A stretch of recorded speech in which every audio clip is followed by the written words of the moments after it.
Presiden Amerika Serikat Donald Trump secara tegas memperingatkan Israel bahwa negara tersebut beresiko kehilangan seluruh dukungan dari Washington jika tetap melakukan rencana mencaplok tepi barat yang diduduki.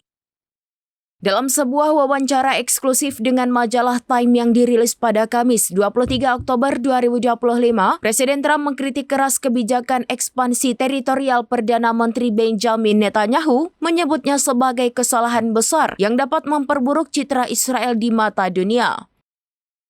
Trump menegaskan bahwa kebijakan resmi Amerika Serikat tidak mengizinkan pencaplokan wilayah Palestina.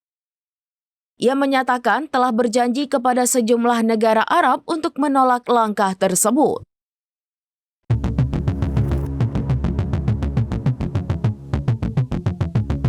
Download Tribun X sekarang, menghadirkan lokal menjadi Indonesia.